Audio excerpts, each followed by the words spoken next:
Assalamualaikum warahmatullahi wabarakatuh. Selamat pagi, Om Swastiastu, Namo Buddhaya, salam kebajikan bagi kita semua. Seperti yang kita ketahui bahwa sejak dini anak akan mendapatkan setidaknya 6 aspek perkembangan yang harus dikembangkan, seperti kognitif, fisik motorik, moral, sosial emosional, seni dan bahasa.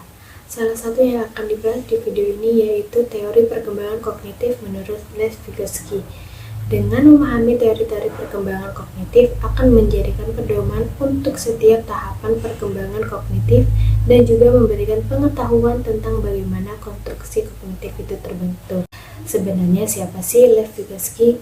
Lev Semyonovich Vygotsky lahir pada tanggal 17 November 1896 di kota Orsha, Rusia, dari keluarga kelas menengah keturunan Yahudi. Setelah menyelesaikan pendidikannya di Gimnasium, Vygotsky memperoleh beasiswa untuk studi hukum di Universitas Negeri Moskow. Namun, perhatian pemuda cemerlang, bersemangat, dan penuh rasa ingin tahu ini meluas ke bidang lain seperti psikologi, filsafat, kritik seni, sastra, dan bahkan kedokteran. Menurut Brunner, bahwa Vygotsky bukan hanya seorang ahli psikologi, tetapi juga teoritis kebudayaan.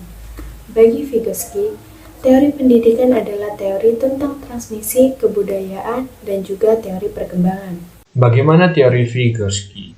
Teori perkembangan kognitif yang digunakan oleh Lev Vygotsky yaitu menggunakan pendekatan kognitif sosial kognitif, atau pendekatan konstruktivis sosial. Yang dimaksud dengan teori konstruktivis yakni menjelaskan tentang bagaimana pengetahuan anak terbentuk melalui interaksi dengan lingkungan. Semua perkembangan intelektual yang mencakup makna, ingatan, pikiran, persepsi, dan kesadaran bergerak dari wilayah interpersonal ke wilayah intrapersonal.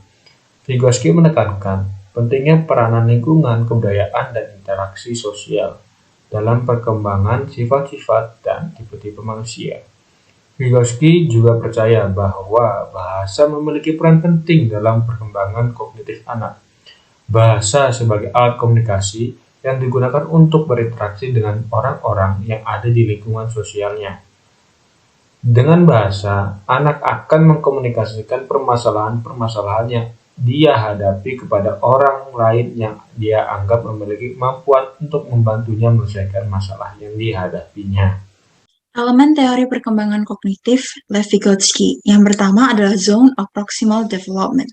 Salah satu elemen dari teori Vygotsky yaitu Zone of Proximal Development atau yang biasa disebut dengan ZPD adalah celah antara apa yang anak dapat kerjakan secara mandiri dan apa yang dia tidak dapat kerjakan tanpa bantuan seseorang seperti orang dewasa atau teman sebaya yang lebih terampil darinya. Pada Zone of Proximal Development sendiri terdapat 4 tahapan. Tahap pertama adalah di mana tindakan anak masih dipengaruhi atau dibantu oleh orang lain. Tahap kedua adalah di mana tindakan anak didasarkan pada inisiatif sendiri. Lalu tahap ketiga adalah di mana tindakan anak berkembang spontan dan terinternalisasi. Yang terakhir pada tahap keempat, tindakan spontan terus diulang-ulang dan terwujudnya perilaku otomatisasi.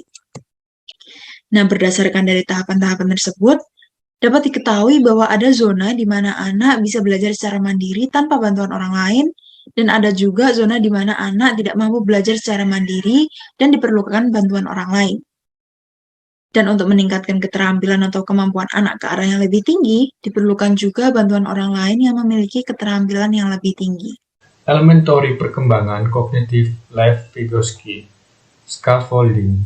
Elemen yang kedua yaitu scaffolding.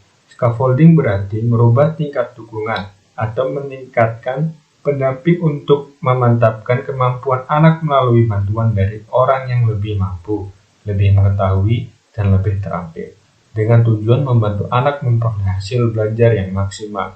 Saat anak belajar konsep baru, orang dewasa, guru, atau orang tua dapat terlibat langsung untuk membantu anak belajar menguasai konsep baru tersebut. Types of scaffolding. 1. Mencontohkan, misalnya orang dewasa, dalam hal ini bisa pendidik atau orang tua memberikan contoh kepada anak tentang bagaimana cara memegang sendok dan garpu yang benar saat makan. Kemudian setelah itu meminta anak untuk menirukannya. 2. Berpikir, Orang dewasa menjelaskan kepada anak dengan cara berbicara langsung tentang hal-hal yang ada di pikirannya saat menggunakan pensil untuk membuat sebuah garisan lurus. 3. Pertanyaan. Misalnya, orang dewasa meminta kepada anak untuk memecahkan masalah, kemudian memberi pertanyaan disertai dengan pendapatnya sendiri, bisa berupa saran, kritikan, pesan, dan lain-lain. 4. Menyesuaikan instruksi. Misalnya, orang dewasa memberikan contoh memasukkan bola ke dalam ring basket. Kemudian meminta anaknya untuk memasukkan bola ke dalam ring basket dan menurunkan ketinggian ring tersebut agar anak dapat mencapainya. 5. Isyarat. Misalnya, orang dewasa menirukan suara sapi. Kemudian anak diminta untuk menirukan gaya sapi dengan merangkak. Nah, berikut ini adalah beberapa implikasi teori dari Lev Vygotsky. Yang pertama adalah nilai ZPD anak, bukan nilai IQ anak. Jadi, Vygotsky mengatakan bahwa penilaian itu harus difokuskan untuk mengetahui ZPD anak, di mana guru-guru harus memberikan siswa tugas dengan kesulitan yang bervariasi untuk menentukan level yang terbaik sebelum memulai pelajaran. ZPD ini adalah alat pengukur potensi siswa. Jadi, ZPD menekankan bahwa pembelajaran itu bersifat interpersonal. Nah, yang selanjutnya adalah gunakan zona perkembangan proksimal anak dalam pembelajaran. Jadi, mengajar itu harus dimulai pada batas atas zona, di mana siswa mampu untuk mencapai tujuan dengan kerjasama erat dengan guru.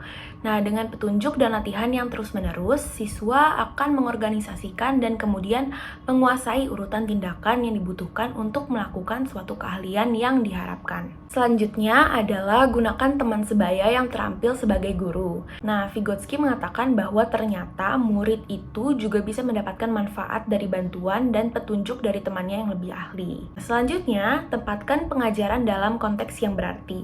Di sini, Vygotsky menerangkan bahwa para guru harus menghindari penyampaian materi yang secara abstrak dan menggantinya dengan memberikan murid kesempatan untuk mengalami pembelajaran dalam dunia nyata. Selanjutnya, yang terakhir adalah pantau atau bantu anak-anak menggunakan private speech. Nah, di sini yang harus diperhatikan itu adalah perubahan perkembangan dari berbicara dengan diri sendiri pada masa awal sekolah dasar. Pada masa sekolah dasar, guru-guru maupun juga orang tua harus mendorong anak untuk menginternalisasikan dan mengatur sendiri pembicaraan mereka dengan diri masing-masing.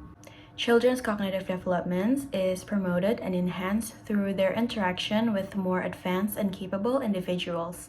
Lev Vygotsky. Sekian presentasi dari kelompok teori Lev Vygotsky. Apabila teman-teman kiranya memiliki pertanyaan, boleh langsung meninggalkan komentar di kolom bawah. Terima kasih.